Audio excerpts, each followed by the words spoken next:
Hey space fans, welcome to Space Command, your source for space news. My name's Brian. During this broadcast we're going to be covering some exciting space topics, including what's happening over there at SpaceX's Boca Chica facility, Starlink launches, and more. We're going to talk about some updates on Sierra Nevada Corporation's Dream Chaser spaceplane. NASA has a new acting administrator.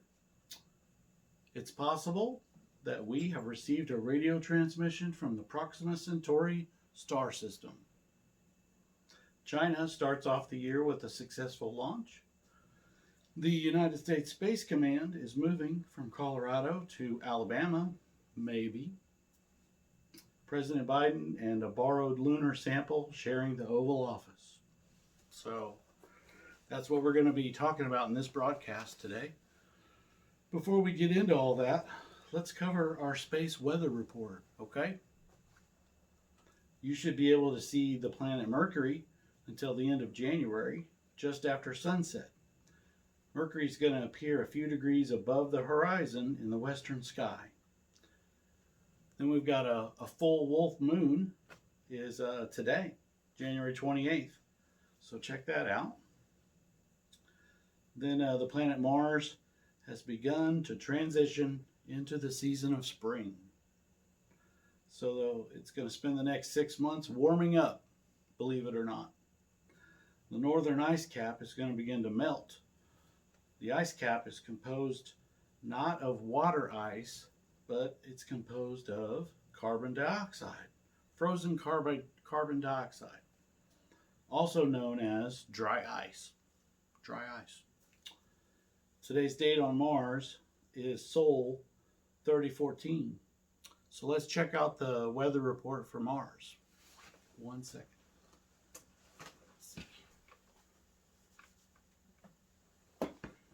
All right. Let's see here.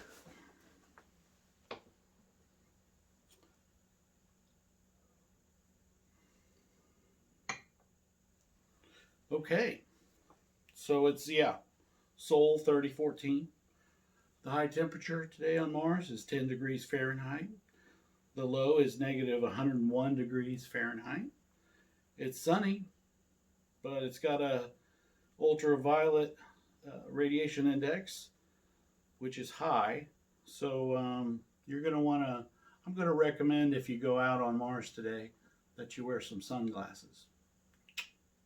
Definitely. The wind is 5 miles per hour out of the southwest. The sunrise is going to be at 6:43 in the morning, and the sunset will be at 6:45 in the evening. The barometric pressure is 812. So that's the weather on Mars today. All right, so SpaceX.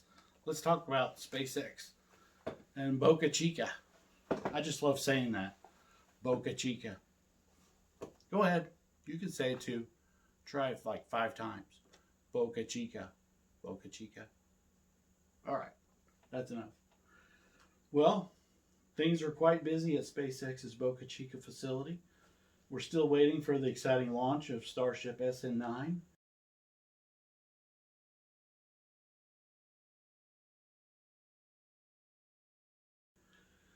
SN9, she's passed all of her 6 static fire tests of the 3 Raptor engines. They swapped out 2 of the Raptor engines. She is currently sitting on the launch mount and ready to go. Last Monday, weather conditions prohibited a launch. Tuesday and Wednesday passed with no launch. SpaceX has announced that SN9 could launch as early as today, January 28th. So let's keep our fingers crossed, and I know I'll be watching to see if SN9 launches. It's going to be pretty exciting. Of course, SN9 is going to attempt to copy SN8's successful launch to several miles into the atmosphere. Then she's going to do a belly flop maneuver, and then a successful landing in the landing zone, God willing. Obviously, it's unlike SN8's disastrous landing. That was a bad deal. Well, all hope is for SN9 to stick the landing, so let's all keep our fingers crossed for that. Let's see. SN10 is complete and standing in the high bay. It is actually ready to be transferred to the second launch mount that SpaceX recently completed, just a short distance from where SN9's launch mount is located. So we could actually see two. We could actually see two Starships on the launch mounts there together. That would be awesome, wouldn't it? Now SN11 and SN15 are also in various stages of completion. Now SN12, SN13, and SN14 have been scrapped due to advancements in the stainless steel construction. So they're already outdated. So they just said, hey, we'll just scrap those and use them as spare parts. SpaceX is planning to develop offshore oil drilling platforms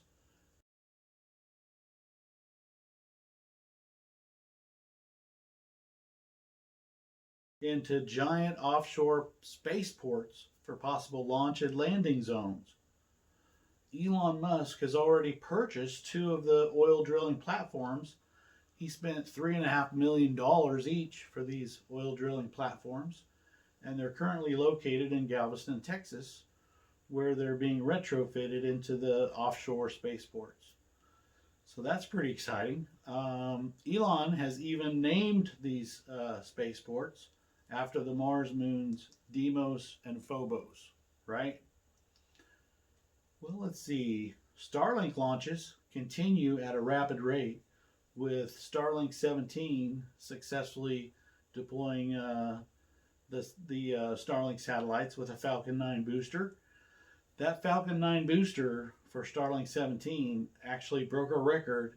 It was used 8 times. It was reused 8 times. That is amazing. And it conducted a successful landing. So hats off to SpaceX for that. That is terrific. SpaceX also completed its first dedicated rideshare launch on a Falcon 9 rocket, deploying a record 143 satellites, including 10 more Starlink satellites. Then Starlink 18 is postponed to January 30th, with another 60 Starlink satellites, which will launch on a Falcon 9 rocket, obviously. And in case you missed it, the latest Dragon Cargo 2 splashed down just not too long ago. It undocked from the International Space Station on January 12th and landed in the Gulf of Mexico, not far from Tampa, Florida. All right, we're talking about Sierra Nevada Corporation and the Dream Chaser space plane, which was developed originally to carry astronauts for NASA to the International Space Station and back. Unfortunately, they didn't make the cut in the competition. SpaceX and Boeing are the two chosen companies that are going to be taking passengers and are taking passengers back and forth, astronauts back and forth between the International Space Station and Earth. But Sierra Nevada didn't give up. They competed for the contract for the cargo missions to take cargo to the International Space Station and back. So they're unmanned, and they did win that. And so they got 6 contracted cargo missions for NASA. So that's pretty awesome. And unfortunately, their first flight was supposed to be in late 2021, but that's been delayed now to 2022 due to the pandemic. The two companies that are currently taking cargo to the International Space Station are SpaceX with the Dragon Cargo 2 capsule and Northrop Grumman's Cygnus capsule. Of course, like I said, Sierra Nevada was supposed to be sending up their first flight late this year, and now that's been pushed back to an undetermined date in 2022. The first plane is named Tenacity, and it's currently moving to the final stages of production.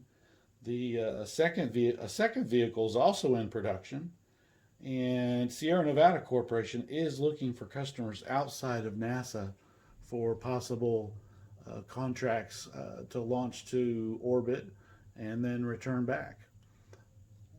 Sierra Nevada Corporation has not given up on their dream of carrying passengers or astronauts to the International Space Station or to orbit and back. So they're working on that diligently. I believe they're going to make it. It's just a matter of time. So that's Sierra Nevada Corporation.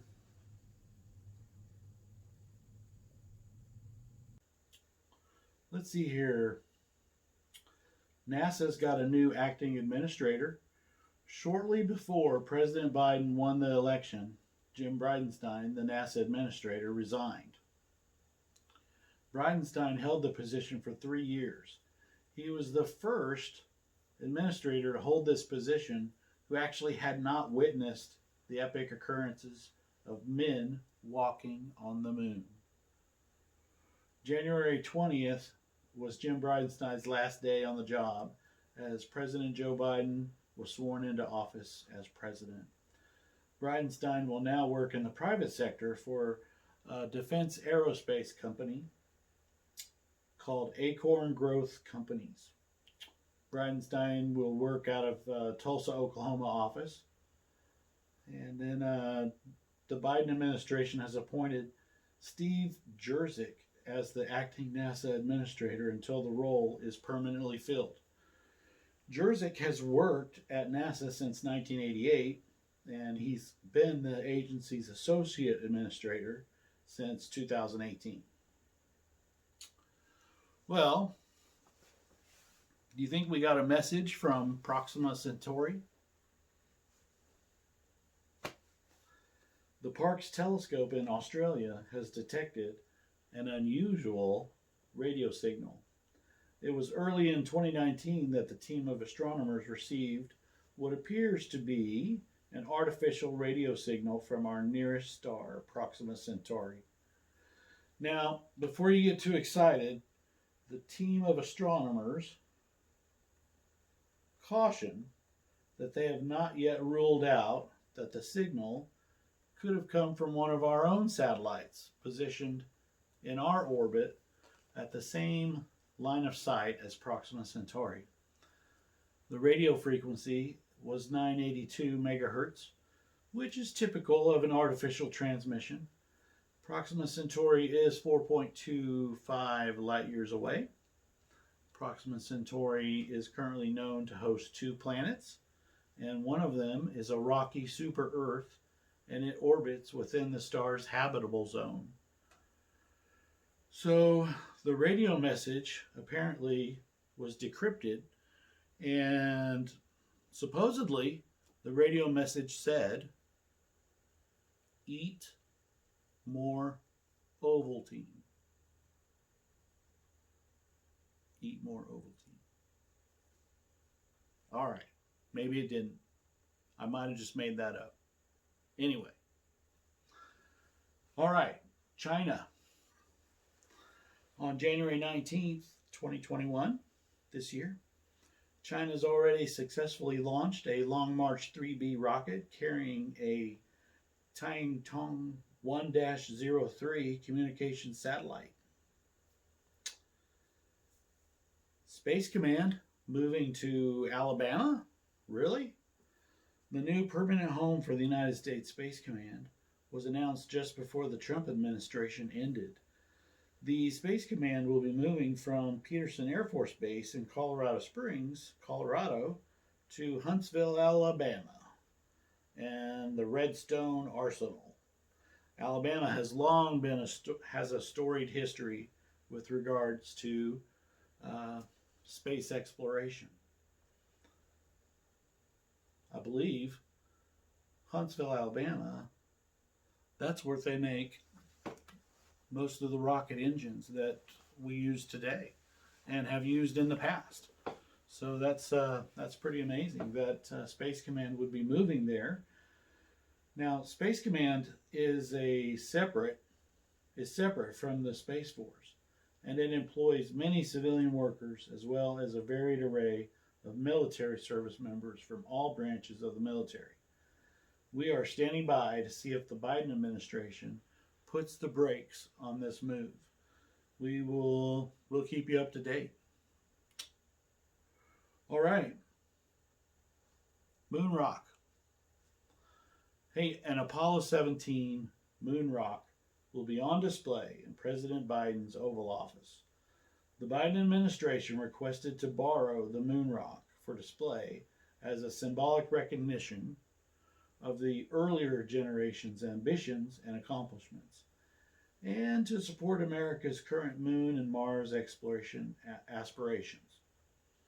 The moon rock weighs 0.7 pounds and is enclosed in a glass case. It was collected by Apollo 17 astronauts Eugene Cernan and Harrison Schmitt, December 19th, 1972. And that was the last time humans stepped foot on the moon. Can you believe that? Hopefully, we'll be back on the moon soon.